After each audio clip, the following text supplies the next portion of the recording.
Hi. അപ്പം ഒന്ന് കൊയിലാണ്ടി പോയിട്ടുണ്ടായിരുന്നു കേട്ടോ. അല്ലറ ചില്ലറ പരിപാടി ഉണ്ടായിരുന്നു. അതേപോലെ എനിക്ക് ചെരുപ്പ് വാങ്ങാനുണ്ടായിരുന്നു കേട്ടോ. ഒരു ചെരുപ്പ് കടയിൽ പോയാൽ എന്തായാലും ഒരു 10 ചെരുപ്പെങ്കിലും ഞാൻ വലിച്ചിടും കേട്ടോ.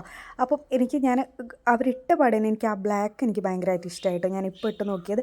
എന്നാലും അത് ഞാൻ അവിടെ മാറ്റി വെച്ച് ബാക്കിയെല്ലാം ഒന്ന് നോക്കിയിട്ടോ. എല്ലാം നല്ല ചെരുപ്പാണ്. പക്ഷേങ്കിൽ എനിക്ക് ബ്ലാക്കിനോട് എന്തോ ഒരു താല്പര്യം കൂടിയിട്ടോ. അങ്ങനെ ഞാനിതാ ഈ ബ്ലാക്ക് ചെരുപ്പാണ് കേട്ടോ വാങ്ങിയത്. പിന്നെ ഇതാ ചായത്തരനും ചെരുപ്പ് വാങ്ങാനുണ്ടായിരുന്നു. പിന്നെ ചായത്തരനും ചെരുപ്പ് നോക്കാം കേട്ടോ. അപ്പോൾ അവിടെ കണ്ടതാണ് ഈ ചെരുപ്പ്, നല്ല ഭംഗിയില്ല ചെരുപ്പ് കാണാൻ വേണ്ടിയിട്ട്. പിന്നെ ഇതാ ചായത്തരനും ചെരുപ്പൊക്കെ വാങ്ങി. പിന്നെ ഞങ്ങൾ കുറച്ച് ഫോട്ടോ ഒക്കെ എടുത്തു. അത് കഴിഞ്ഞിട്ട് പിന്നെ ഞങ്ങൾ ചായ കുടിക്കാൻ പോകാമെന്ന് വിചാരിച്ചിട്ടോ. ഞങ്ങൾ 4 o'clock പോയത്. ഞങ്ങൾ പ്ലാസയിലൊക്കെ ആയിരുന്നു പോവാറ്.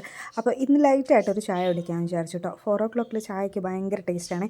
അപ്പോൾ എനിക്കൊരു ഭയങ്കര ഒരു പൂതി. അവിടെ നിന്ന് ചായ കുടിക്കാൻ നല്ല ടേസ്റ്റാണ് കേട്ടോ. നിങ്ങൾ കുടിക്കാത്തവരുണ്ടെങ്കിൽ ഒന്ന് അവിടെ പോയിട്ട് ചായ കുടിച്ച് നോക്കൂ കേട്ടോ.